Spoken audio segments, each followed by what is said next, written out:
Ada beberapa orang Kristen yang sudah kehilangan akal sehatnya yang berkata, sekarang aku tidak akan sakit lagi. Aku tidak akan pernah memiliki masalah lagi.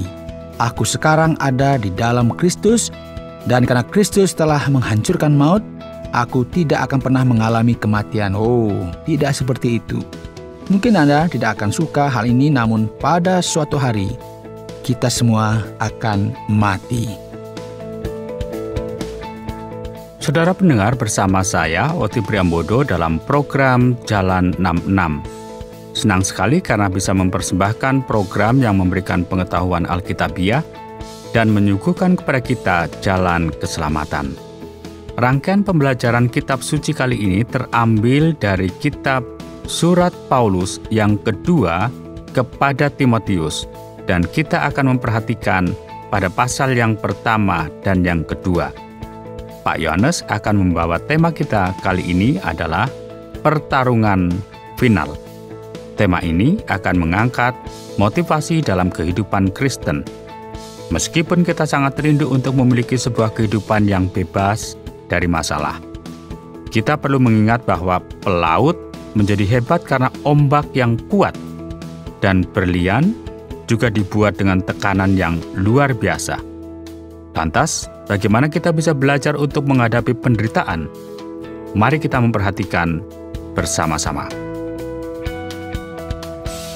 Saudara, kita memahami bahwa Paulus menuliskan sebuah surat kepada Timotius yang saat itu sedang ada di Efesus. Paulus seorang tawanan yang berada di Roma. Sebagaimana yang kita ketahui dari suratnya yang pertama yang ditulis sekitar tahun 63-64. Dan sekarang 2 Timotius ini merupakan sebuah surat yang dituliskan setelah itu. Nah, para ahli memperkirakan bahwa surat ini ditulis sekitar tahun 66-67. Karena ini merupakan surat Paulus yang terakhir yang ditulis jauh setelah surat-surat yang lain, bahkan setelah surat yang ia tulis kepada Titus. Dan dalam waktu-waktu akhir ini, apa yang dikatakan Paulus merupakan hal-hal yang sangat penting. Paulus ada di penjara, dalam sebuah penjara yang keadaannya tentu tidak mudah, karena ia tidak lagi ditawan dalam sebuah rumah, sebagaimana sebelumnya ketika ia dipenjara di Roma.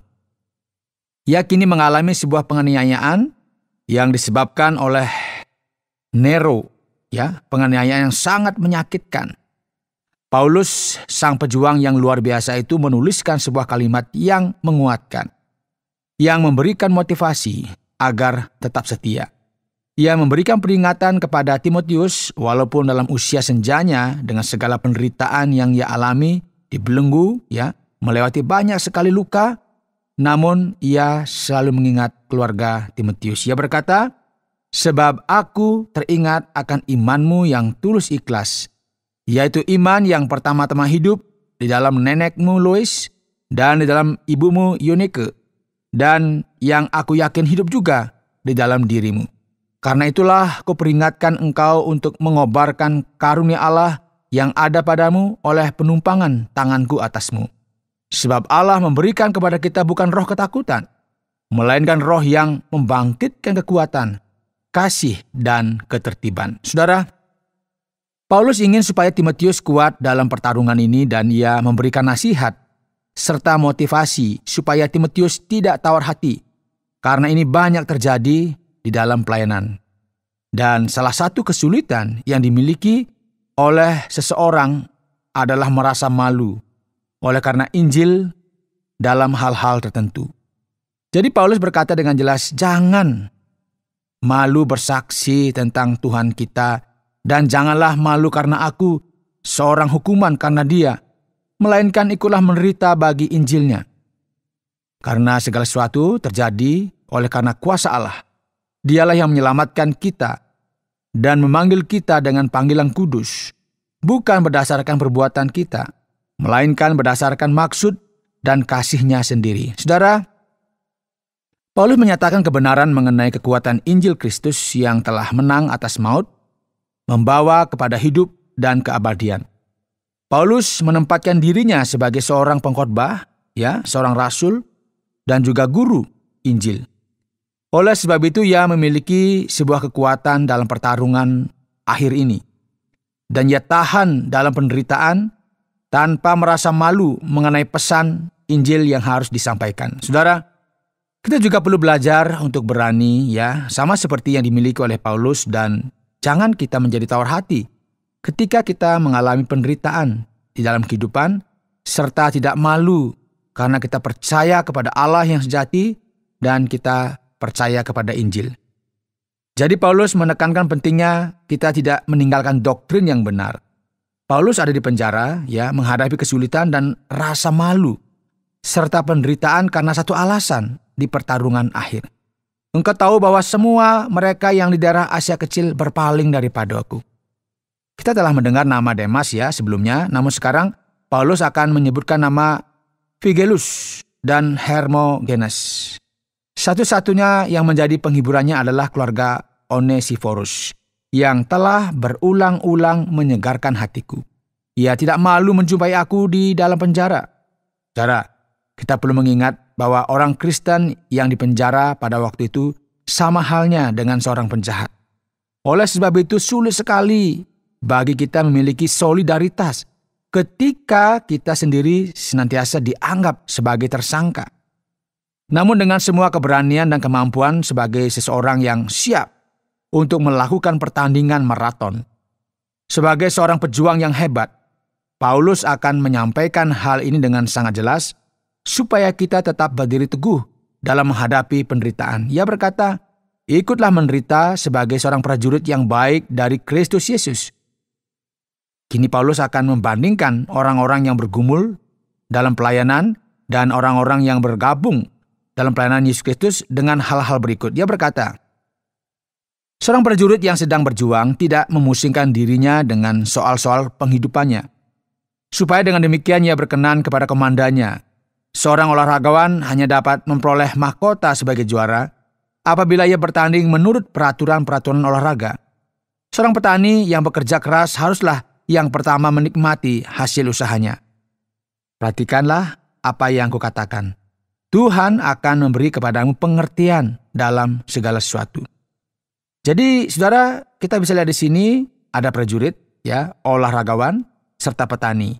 Dan mereka semua ini adalah contoh terkait dengan kegigihan dan ketekunan. Saudaraku, mungkin Anda merupakan seorang pelayan Kristus dan Anda terlibat dalam pekerjaan Tuhan. Terkadang Anda merasa capek dan tawar hati, marah karena ketidakadilan. Kita perlu mengingat bahwa Paulus dipenjara dalam usianya yang lanjut, dalam masa pertarungan akhir yang ia hadapi. Dan dengan memperhatikan contoh-contoh mengenai prajurit dalam kitab Injil, kita perlu melihat keadaan kita sekarang supaya kita kembali bersemangat. Karena kita bisa melihat di sini bahwa dalam ayat 9, Paulus sendiri dipenjara, diperlakukan layaknya seorang penjahat. Ya, ini merupakan sesuatu yang mengerikan. Khususnya jika kita mengingat bahwa ia merupakan seseorang yang sangat dihormati. Ia merupakan orang terhormat yang mampu, yang memiliki segalanya, yang dipandang baik oleh orang Yahudi maupun oleh orang non-Yahudi. Jadi saudara, tentu kita perlu memperhatikan keadaan ini. Dan menarik sekali bahwa setelah memberikan penekanan mengenai pertarungan akhir ini, menang atas rasa sakit dan penderitaan yang ia sedang alami, Paulus mengatakan sesuatu yang sangat penting lagi tentang gereja. Perhatikan ayat 14. Ingatkanlah dan pesankanlah semuanya itu dengan sungguh-sungguh kepada mereka di hadapan Allah, agar jangan mereka bersilat kata, karena hal itu sama sekali tidak berguna, malah mengacaukan orang yang mendengarnya. Usahakanlah supaya engkau layak di hadapan Allah sebagai seorang pekerja yang tidak usah malu, yang berterus terang memberitakan perkataan kebenaran itu. Saudaraku, kita memiliki masalah dengan doktrin, yaitu pengajaran sesat yang Rasul Paulus tentang di pertarungan akhirnya ini. Ia tertarik dengan kebenaran Injil, dan ia berjuang melawan pengajaran sesat yang pada akhirnya akan melukai setiap orang yang mendengarkannya.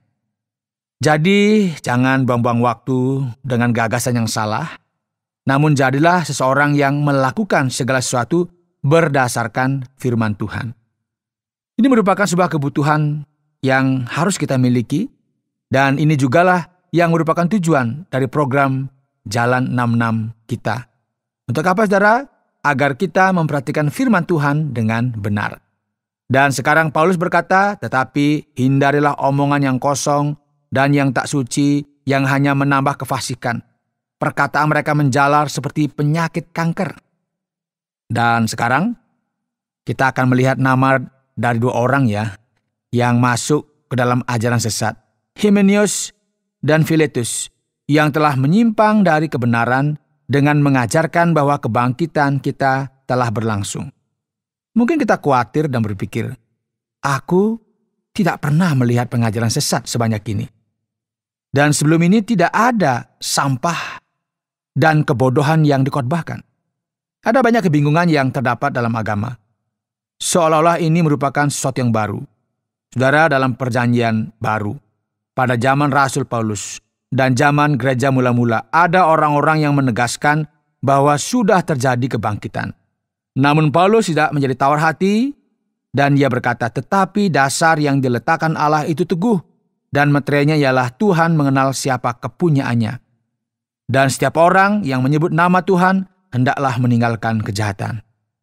Jadi sebenarnya guru dan pendeta yang merupakan pelayan Allah perlu dikuatkan dan senantiasa belajar bagaimana untuk berurusan dengan penderitaan, karena ini merupakan bagian yang natural dalam kehidupan orang Kristen. Setiap orang yang melayani Allah harus berhati-hati dan senantiasa memiliki sikap yang benar ketika berurusan dengan firman Tuhan. Dan kita juga perlu menjadi seseorang yang dimurnikan oleh Allah dengan cara yang tepat. Inilah mengapa Paulus berkata, dalam rumah yang besar bukan hanya terdapat perabot dari emas dan perak, melainkan juga dari kayu dan tanah.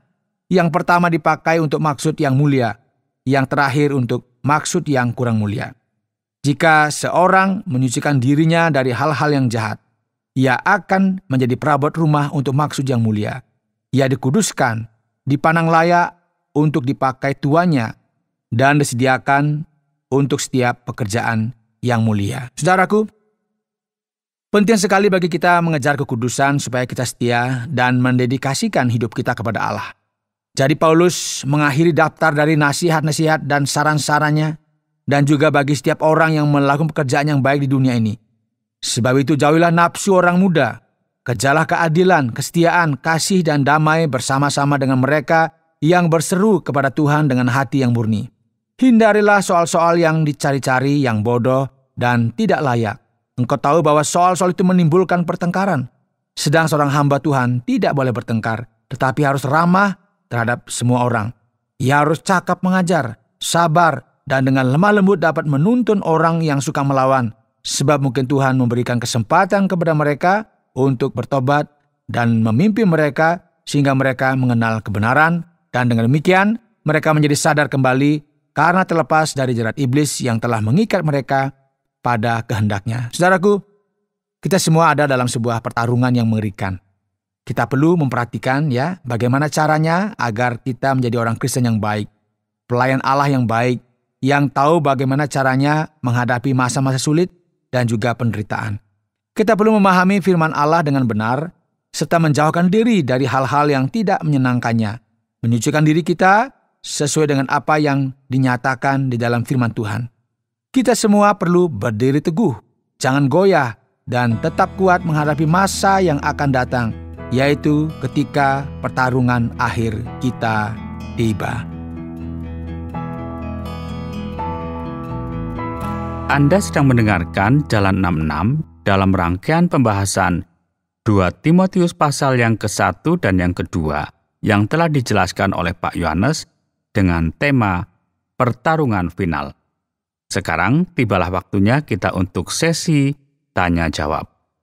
Pak Yohanes, ketika kita melihat Paulus mulai menuliskan surat ini, mengapa ia menyebutkan nama ibu dan neneknya? Dan sepertinya hal ini menambahkan nada yang lebih personal dalam surat ini. Ya Pak Oti, kita perlu memahami bahwa Paulus menuliskan hal ini dalam level yang sangat pribadi ya. Jadi ia tidak hanya akan memberikan bimbingan dalam kehidupan pelayanan, namun ia juga menyebutkan sisi-sisi yang bersifat pribadi dengan cara-cara yang begitu akrab.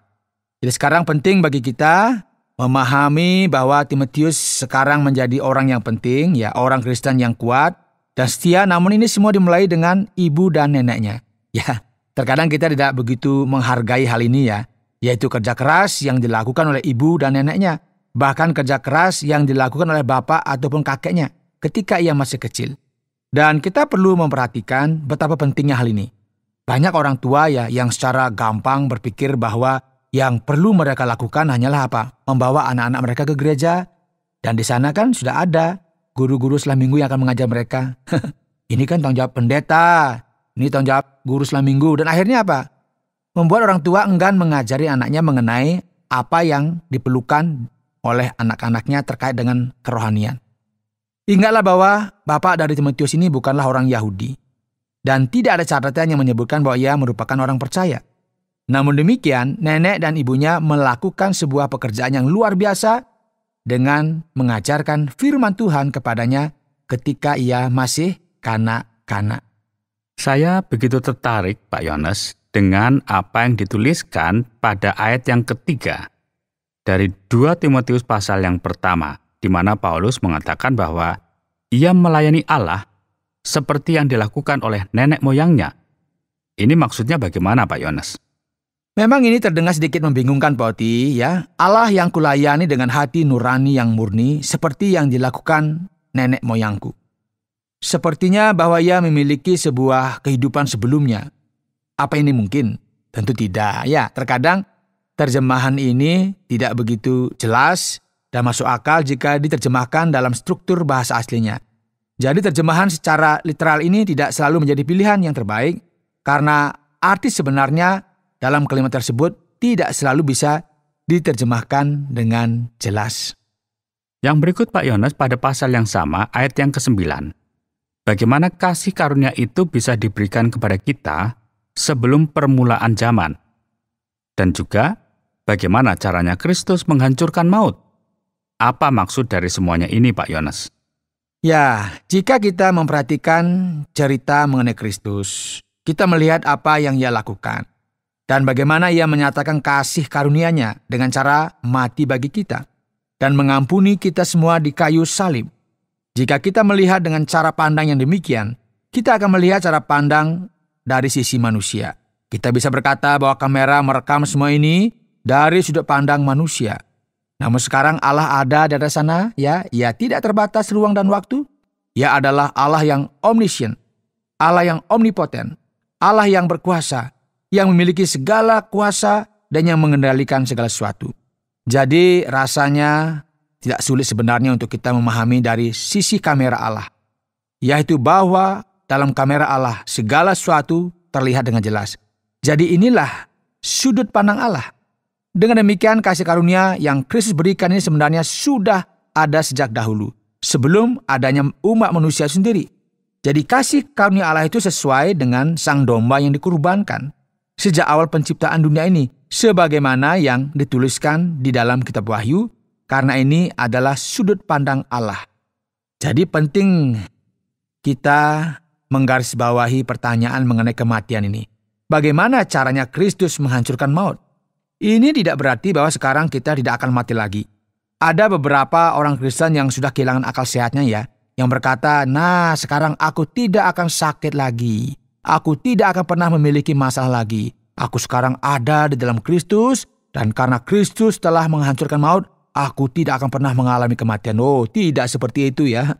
Mungkin Anda tidak akan suka dengan hal ini, namun pada suatu hari nanti, kita semua pasti akan mati. Dan yang benar adalah bahwa Kristus menang, karena Ia bangkit kembali, yang memberikan kita sebuah jaminan bahwa kita akan dibangkitkan lagi di kemudian hari. Jadi ini tidak berarti bahwa kita tidak bisa mati lagi. Selanjutnya mengenai pasal yang kedua, ada beberapa kesulitan yang saya coba untuk melihat di sini. Ayat yang ke-12 dan yang ke-13, Pak. Jika kita menyangkal dia, dia pun akan menyangkal kita. Jika kita tidak setia, dia tetap setia. Nah, bagaimana kedua ayat ini berjalan bersamaan? Bukankah sepertinya terdapat satu kontradiksi antara kedua ayat ini, Pak Yones? Jika kita memperhatikan hal ini secara sepintas, maka kita akan menjadi bingung. Karena ini merupakan bagian yang sedikit sulit dipahami. Sepertinya ayat 12 berkata sesuatu. Kemudian ayat 13 memberikan pertentangan mengenai apa yang ditulis sebelumnya. Jadi pertama-tama kita perlu memperhatikan sebagai sebuah himne pada zaman itu yang ditulis dengan gaya bahasa yang sangat puitis ya. Mulai ayat 11 kita akan melihat benarlah perkataan ini. Jika kita mati dengan dia, kita pun akan hidup dengan dia. Jika kita bertekun, kita pun akan ikut memerintah dengan dia. Jika kita menyangkal dia, dia pun akan menyangkal kita. Jika kita tidak setia, dia tetap setia, karena dia tidak dapat menyangkal dirinya. Penting sekali bagi kita memahami apa yang dikatakan dalam konteks ini. Juga bagi kita melihat apa konteks yang terdapat dalam pertama Timotius. Konteks yang terdapat di sana adalah kemurtadan. Ada orang-orang yang ada di dalam gereja yang mengikuti ajaran sesat dan mengikuti ajaran yang salah. Dan Paulus memberikan referensi mengenai orang-orang ini sebagai orang yang bukan milik Kristus. Orang-orang ini sebenarnya belum pernah menjadi orang Kristen. Setiap orang yang memutuskan untuk murtad akhirnya akan menuai hasil dari pilihannya itu. Dan jika kita memperhatikan dengan seksama, saudara, kita menyadari bahwa ini akan menakutkan orang-orang Kristen.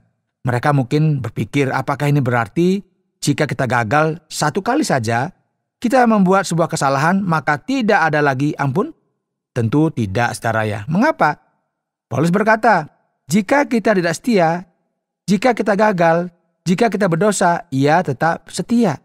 Karena jika Allah memutuskan untuk menghitung setiap dosa yang kita lakukan, maka tidak ada seorang pun yang akan pernah ke sorga. Inilah mengapa kita bergantung sepenuhnya kepada kasih karunia-Nya. Ia tetap setia karena ia tidak bisa menyangkali dirinya sendiri. Jadi ayat 12 di sini ditujukan kepada para penyesat yang melukai gereja. Dan ayat 13 memberikan penghiburan kepada orang Kristen yang mengalami ketakutan oleh karena kelemahan mereka sendiri. Yang selanjutnya, Pak Yones, kita memperhatikan apa yang dialami oleh Paulus setelah ia menghadapi segala sesuatu dan melewati semuanya ini. Sekarang ia berada di penjara. Nah, penderitaan merupakan bagian dari kehidupan orang Kristen. Tetapi apakah benar kalau penderitaan itu lebih intensif terjadi kepada kehidupan para pendeta dan pelayan-pelayan Injil, serta misionaris, begitu Pak Yones? Ya, umumnya kita bisa berkata iya. Setiap orang yang ingin hidup dalam kejujuran, mengikuti Kristus, akhirnya akan menghadapi masalah dan kesulitan. Kita tahu bahwa tubuh manusia ini sangatlah lemah dan terbatas. Setiap orang yang telah mengalami kesulitan, baik itu secara internal maupun eksternal, dalam keluarga dan bahkan masalah-masalah lainnya, orang tersebut akan merasakan dan bisa melihat ada hal yang sama yang terjadi di dalam kehidupan para rasul ini juga. Mereka menderita secara luar biasa. Jadi ini bukan merupakan sebuah aturan yang baku. Namun pada umumnya, setiap pengerja yang benar, yang memberitakan Injil dengan setia, akan menghadapi berbagai macam masalah. Nah, Pak Yones, kita sedang berbicara mengenai pertarungan final. Namun sepertinya kita melihat di sini bahwa Paulus melarikan diri dari pertarungan ini. Ketika ia berkata bahwa kita tidak boleh berbantah-bantahan, namun harus menasehati dengan lembut. Jadi manakah keberanian yang ia miliki ketika keberanian ini seharusnya diperlukan? Sepertinya gagasan yang ia sampaikan adalah bahwa ia sudah capek berdebat. Dan sekarang ia hanya membiarkan saja. Seorang pelayan Tuhan tidak boleh berbantah-bantahan ataupun bersitegang, atau juga membahas hal-hal yang kontroversial. Jadi bagaimana semua ini bekerja? Ya, sebenarnya bukan ini yang disampaikan dalam bagian ini ya. Paulus berusaha untuk berkata bahwa ketika seseorang masuk ke dalam sebuah masalah yang kontroversial, kita tidak akan bisa menolong orang ini hanya dengan berdebat dan bersitegang. Gitu maksudnya. Karena hal-hal ini hanya akan membuat masalah tambah parah saja. Jadi kadang-kadang kita perlu membiarkan saja hal itu dan mengendalikan kehidupan kita. dan jangan membiarkan kemarahan mengendalikan kita. Jadi kebenarannya adalah bahwa jauh di dalam hati, masalah orang ini adalah masalah spiritual dan terkadang masalah psikologis. Jadi kita perlu agak lembut sedikit ya ketika kita berurusan dengan masalah yang terjadi ini. Meskipun kita benar dan kita tahu lebih mengenai masalah tersebut, bukan berarti bahwa kita perlu mempermalukan orang lain dan menyatakan kepada semua orang bahwa mereka salah. Meskipun mereka salah, kita tetap perlu menasihati mereka dengan lembut meskipun kita memiliki pengetahuan. Hal ini tidak berarti bahwa kita harus mengesampingkan akal sehat dan sopan santun kita. Baik, terima kasih banyak Pak Yohanes. Tentu kita telah belajar banyak pada saat ini. Namun sekarang, marilah kita beranjak kepada bagian akhir dari program kita kali ini dan belajar sedikit lagi mengenai bagian ini. Saudara, hari ini dalam program Jalan 66, kita telah belajar dari surat Paulus yang kedua kepada Timotius pasal yang pertama dan kedua. Tema kita hari ini sangatlah sulit, yaitu apa? Pertarungan final. Sebagaimana yang telah kita pelajari bersama, Paulus sekarang sudah lanjut usianya. Ia dipenjara di Roma, menderita dengan sangat, dan pada saat yang bersamaan, ia memberitahu Timotius tentang penderitaan dan mengajarkan kepadanya bagaimana caranya untuk menghadapi situasi sulit seperti ini. Paulus memberikan motivasi serta arahan dan memberikan kata-kata penguatan di tengah segala masalah yang terjadi. Saudara yang dikasihi oleh Tuhan, tentu kita akan lebih bersukacita jika tidak ada penderitaan. Namun sebenarnya ya, Allah ingin kita belajar banyak mengenai hal-hal yang baik melalui rasa sakit.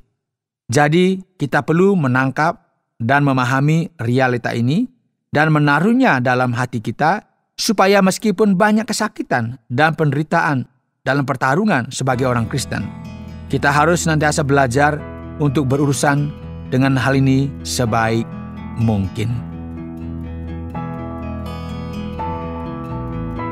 Saudara pendengar, karena waktu yang tidak memungkinkan, kita akhiri program Jalan 66 kali ini. Kami menantikan Anda untuk tetap mengikuti pelajaran berikut dalam lanjutan pembelajaran Alkitab yang memberikan pelajaran menyeluruh tentang firman Tuhan. Jika Anda memiliki pertanyaan atau berespon terhadap topik berhubungan dengan program ini, silakan menyampaikan melalui WhatsApp ke nomor 081 333 777 386. Terima kasih atas perhatian Anda.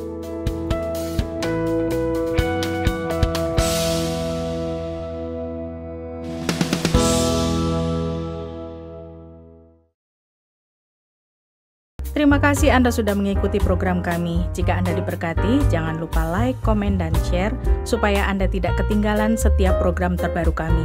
Jangan lupa juga untuk subscribe channelnya dan nyalakan loncengnya. Jika Anda ingin mendukung pelayanan kami, bisa melalui rekening kami berikut ini atau menghubungi kami di sini.